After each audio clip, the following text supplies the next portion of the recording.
खान आणि त्यांचे शेकडो कार्यकर्ते आज शिवसेनेमध्ये दाखल झाले, शिवसेनेत प्रवेश केलाय। मी त्यांचं मनापासून स्वागत करतो, त्यांना खूप खूप शुभेच्छा देतो। खरं म्हणजे यापूर्वी देखील जवळपास 50 नगरसेवक उबाटा, काँग्रेस, अपक्ष, राष्ट्रवादी यांनी शिवसेनेमध्ये बाळासाहेबांच्या विचाराच्या शिवसेनेमध्ये प्रवेश केलेला आहे आणि त्यामध्ये अगोदर देखील हरून खानच्या अगोदर देखील काही मुस्लिम नगरसेवकांनी देखील प्रवेश केला आहे। पाच मुस्लिम नगरसेवक जे आहेत मुंबईतले त्यांनी देखील शिवसेनेत प्रवेश केलेला आहे आणि हरून खान म्हणाले की अजून ही लंबी कतार सुरू आहे।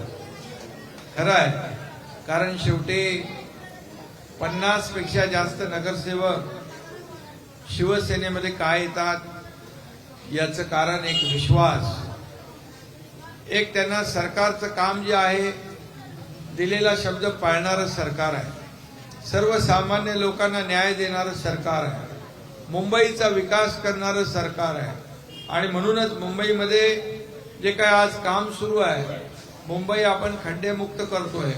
संपूर्ण मुंबई पुढच्या 2-2.5 वर्षामध्ये खड्डेमुक्त कॉन्क्रीटची मुंबई करतोय आणि कॉन्क्रीटचे रस्ते आपण करतोय, सुशोभीकरणाचं काम सुरू आहे। तुमच्याकडे बाळासाहेब ठाकरे आपला दवाखाना आहे का नाही? बाळासाहेब ठाकरे आपला दवाखाना आहे ना? जवळपास 200 बाळासाहेब ठाकरे आपला दवाखाना मुंबईमध्ये आपण सुरू केले। आणखी जिथे जिथे आवश्यकता आहे तिथं तिथं बाळासाहेब ठाकरे आपला दवाखाना आपण सुरू केला। याचं कारण माणसाला घरा शेजारी, झोपडपट्टी शेजारी, आपल्या चाळीचा एरिया असेल, कॉलनी असेल, त्याच्या शेजारी तात्काळ उपचार मिळाले पाहिजे। अतिशय चांगले उपचार त्या ठिकाणी मिळतात। MBBS डॉक्टर, स्टाफ, नर्स सगळे आहे आणि मोफत औषध, मोफत उपचार त्या ठिकाणी देण्याचं काम आपण सुरू केलं। सरकार आपलं आल्यानंतर पहिला आपण हे दवाखाना सुरू केला। लोक दिल्लीच्या धर्तीवरचं नाव घ्यायचे, दिल्लीचा मोहल्ला क्लिनिक, परंतु त्यापेक्षा कितीतरी चांगल्या दर्जाच्या सुविधा आज बाळासाहेब ठाकरे आपला दवाखाना इथं मिळतात। कारण आपण जे मुंबईत काम करतो, डीप क्लीन ड्राईव्ह आपण घेतलाय, याचं कारणच की मुंबई पूर्ण स्वच्छ करायची, सुंदर करायची। फक्त स्वच्छ मुंबई, सुंदर मुंबई एवढं बोलून चालत नाही, त्यासाठी रस्त्यावर उतरावं लागतं, नाल्यावर उतरावं लागतं, सगळीकडे स्वतः जाऊन काम पाहावं लागतं, अधिकाऱ्यांकडून काम करून घ्यावं लागतं आणि म्हणून मी स्वतः मुख्यमंत्री असलो तरी सुद्धा यावेळेस नाले सफाईची पाहणी मी स्वतः केली।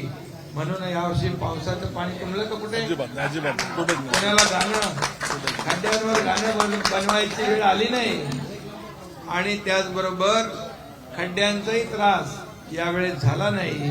त्यामुळे खड्डेमुक्त प्रवास मुंबईचा आपण करतोय। प्रदूषण मुक्त मुंबई करण्यासाठी डीप क्लीन ड्राईव्ह आपण घेतलाय। रस्ते कधी पाण्याने धुताना आपण बघितले होते?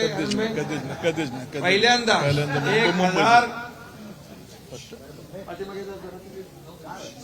1000 तो जोरात हसतोय, त्याला खुश झालाय तो। 1000 टँकर आपण पाण्याचे घेतलेले आहेत आणि हे पाणी पण आहे, पिण्याचं पाणी वापरत नाही आपण, हे रिसायकल वॉटर आपण वापरतो, आपण बोरिंगचं पाणी वापरतो आणि त्यामुळे हे रस्ते दर अल्टरनेट डेला सगळे रस्ते धुण्याचं काम सुरू आहे। काही लोक म्हणतात रस्ते सफाई करायला मुख्यमंत्री उतरले, रस्ते धुलाई करायला मुख्यमंत्री उतरले। आम्ही रस्त्याची धुलाई करतोय, रस्त्याची सफाई करतोय। आम्ही तिजोरीची सफाई आणि तिजोरीची धुलाई नाही केली। आम्ही कोविडमध्ये जसं ज्या पद्धतीने या ठिकाणी भ्रष्टाचार झालाय त्याचा पाढा मी वाचलेला आहे अधिवेशनामध्ये आणि म्हणून आज लोकांना स्वच्छ मुंबई, सुंदर मुंबई, निरोगी मुंबई पाहिजे आणि ते देण्याचं काम, प्रदूषण मुक्त मुंबई पाहिजे, ड्रग फ्री मुंबई पाहिजे, हे देण्याचं काम आपण करतोय. आणि हा डीप क्लीन ड्राईव्ह मुंबईत पुरता आम्ही मर्यादित ठेवणार नाही. हा पॅटर्न राज्यातल्या सर्व शहरामध्ये लावणार, लागू करणार आणि संपूर्ण राज्यामध्ये डीप क्लीन ड्राईव्हच्या माध्यमातून पूर्ण राज्यामध्ये लोकांचं आरोग्य जे आहे ते चांगलं करण्यासाठी राज्य सरकारने ही मोहीम अभियान हाती घेतलंय. मोठ्या प्रमाणावर नागरिक त्यामध्ये सहभागी होतात, मोठ्या प्रमाणावर शाळेतली मुलं सहभागी होतात, मोठ्या प्रमाणावर NGO सहभागी होतात. आणि फक्त हे मुख्यमंत्र्याचं अभियान नाही किंवा मुंबई महापालिकेचं अभियान नाही किंवा सरकारचं अभियान नाही, तर ही लोकांची एक लोक चळवळ निर्माण होईल आणि आपल्याला त्याचे दृश्य परिणाम नजीकच्या काळात दिसतील. कारण स्वच्छ भारत अभियान जसं या देशाचे प्रधानमंत्री मोदी साहेबांनी सुरू केलं त्यावेळी देखील आपण पाहिलं आणि म्हणूनच आज त्याचा परिणाम देखील आपण सगळीकडे पाहतोय. आणि म्हणून स्वच्छ मुंबई, सुंदर मुंबई, निरोगी मुंबई, प्रदूषण मुक्त मुंबई आपल्याला करायची आहे. आणि त्यासाठी हारून खान आणि ज्योतिताईंनी आज प्रवेश केलाय. तुमच्या वार्डातले सगळे कामं जे आहेत ते पूर्ण होतील. हॉस्पिटलचं काम पूर्ण होईल. SRAचे योजना रखडल्या ते आपण पुढे नेतोय. जे डेव्हलपर 10-15 वर्षापासून सोडून गेले ते सर्व प्रकल्प आपण सरकार टेक ओव्हर करणार आहे. त्यामध्ये MMRDA, MSRDC, त्यामध्ये आपले MIDC किंबहुना जे आपल्या सिडको यासारख्या संस्था ज्या आहेत या संस्थांना आपण सोबत घेऊन या ठिकाणी हे रखडलेले प्रकल्प जे आहेत ते मार्गी लावणार आहोत.